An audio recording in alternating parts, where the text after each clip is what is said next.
Leavitt got destroyed on live TV, and not by accident. Reporters cornered her with sharp, relentless questions about Trump's non-stop scandals, and she was left scrambling for excuses. Already, the first clip had a weird taste to it. Like Karoline Leavitt was auditioning for a fitness infomercial while quietly ignoring the fact that Trump's diet consists of Diet Coke and revenge. Let's go. Follow up on former President Biden. White House doctors may have missed the early stages of his prostate cancer. So, is President Trump worried about the quality of care that presidents get here?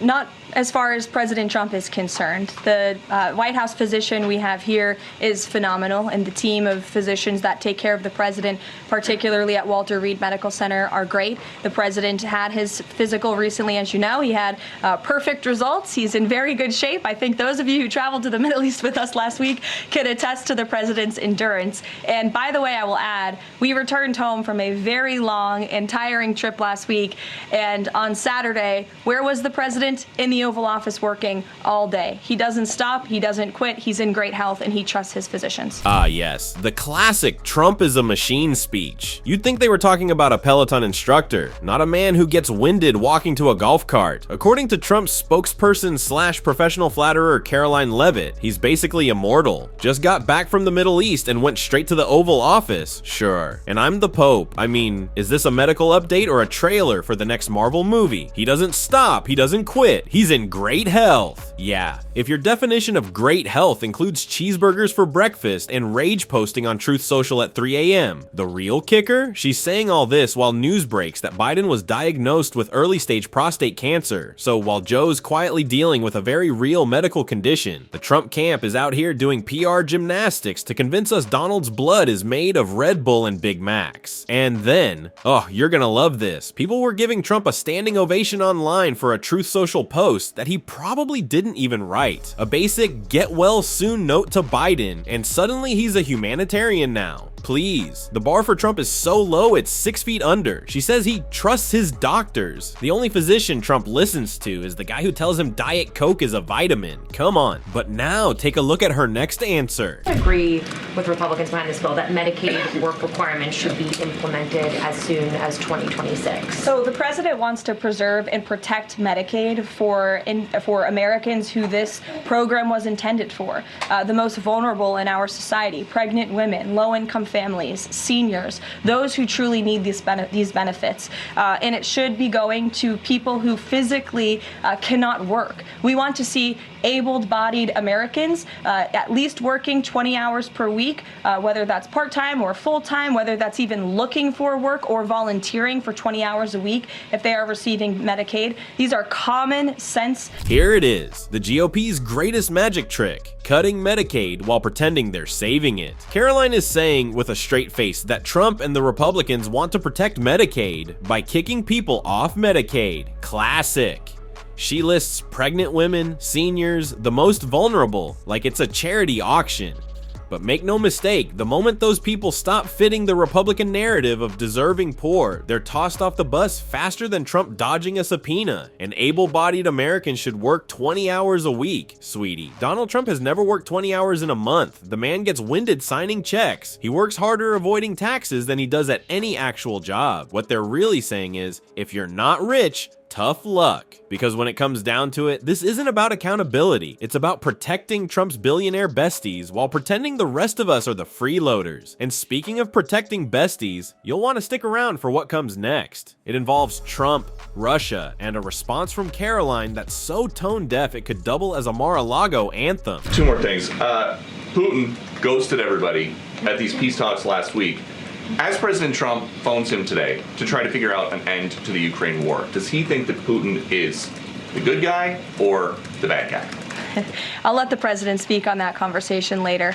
He's made his feelings about both sides of this war quite clear throughout it. He wants to see it end. Wait, hold on. So Trump phones Putin and we're still doing this both sides nonsense? After 2 years of Russia bombing schools and hospitals, Trump still won't say if Putin is the bad guy. My God. It's like asking a firefighter whether fire is the problem or just one perspective in a heated situation. Karoline's response basically translates to, Trump will let you know if he's team democracy or team dictator at a later date. Stay tuned. This isn't diplomacy, it's delusion. The US isn't at a middle school debate tournament. Ukraine is our ally. Putin is an authoritarian war criminal, not a moody ex needing closure. But sure, Trump's just trying to end the war, like a landlord who sets fire to a building and then shows up with a water bottle asking for praise. But now, take a look at this. On the gift plane from Qatar, 3 things. Is there a timeline for the U.S. receiving that plane? Do you know how long it will take to retrofit the plane to presidential standards? And thirdly, has the intelligence community, security folks, have they weighed in on whether that plane can actually be secured to presidential standards? I'm glad you brought up this question because I was watching the American press spew a lot of misinformation about the plane donation last week when we were abroad. Let's be very clear. The government of Qatar, the Qatari family, has offered to donate this plane to the United States Air Force, where that donation will be accepted according to all legal and ethical obligations. It will be retrofitted to the highest of standards by the Department of Defense and the United States Air Force. This plane is not a personal donation or a gift to the President of the United States. And everyone who wrote that last week should go and correct their stories, because this is a donation to our country and to the United States Air Force. As for a timeline, because it is the United States Air Force that is accepting the plane, I would defer you to them for specifics, because the President, frankly, has nothing to do with it. It's the Air Force's project to take on. And now we enter gift plane denial mode. Buckle up. Karoline goes full DEFCON 1 because people notice that a luxury jet from Qatar is magically heading Trump's way, and somehow it's not a gift? No, it's a donation to the US Air Force. And I guess Mar-a-Lago is just a public pool. Let's break this down. Qatar offers a private jet. The government spends millions retrofitting it. After Trump leaves office, boom, it becomes part of his presidential library. Spoiler alert, that library is going to be one long wing of how to monetize the presidency. And the plane? It's not even new. It's already been flying, but once it's retired, it gets handed to Trump like a used car from a shady uncle, except this car costs $1 billion in upgrades. All on your dime. Karoline insists the press should correct their stories. Okay, here's the correction. It's not a gift to Trump. It's a pre-bribe, a slow-cooked favor, a wink-wink aircraft wrapped in bureaucracy. And she's mad we noticed, because the truth is the last thing she or Trump wants flying around. Next, Karoline goes head-to-head with Walmart. Yes, Walmart, and somehow manages to make that a disaster too. President Trump and his top economic aides have repeatedly said that Americans will not pay the cost of tariffs. In fact, last week Lutnick said people have to drop the, quote, silly arguments that consumers would pay the cost. But over the weekend, as you know, the president posted that Walmart should eat the tariffs and not charge the value customer anything. I'll be watching, and so will your customers. So does he acknowledge that if companies don't absorb the full cost, Americans will have to pay?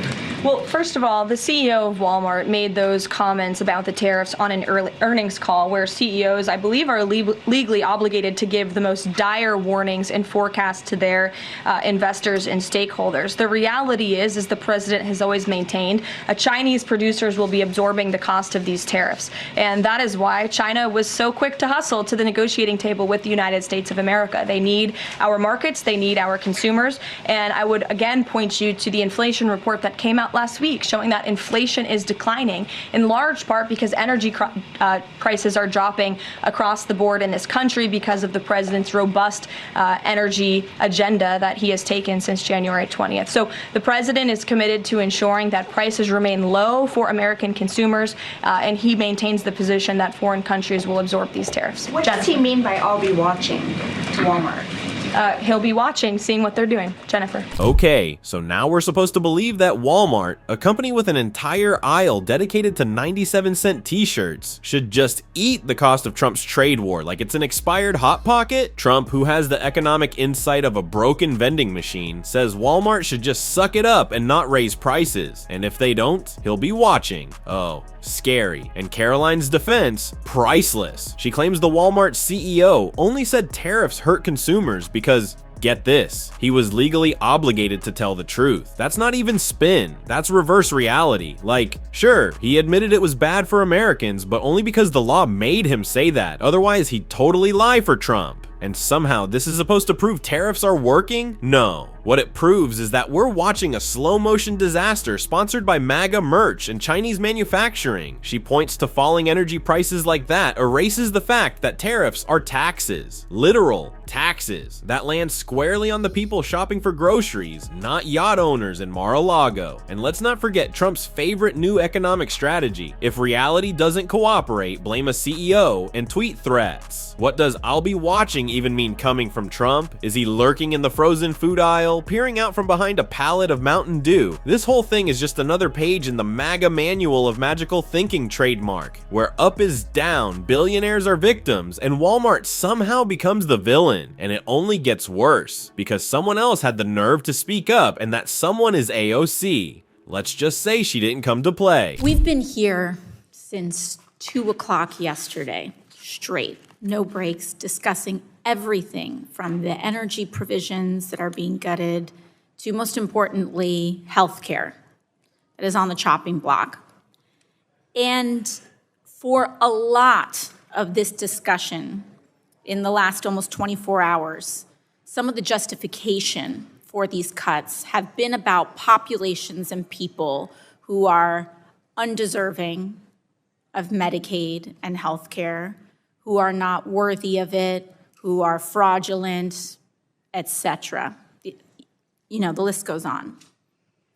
But, you know, at the end of the day, it's about who is not deserving of care. And I would like my colleagues to sit with the feeling of having this legislation come before us and imagine what it feels like as a woman to have health care and clinics that are dedicated to the full spectrum of women's care be on the chopping block, because the implication is that we are undeserving.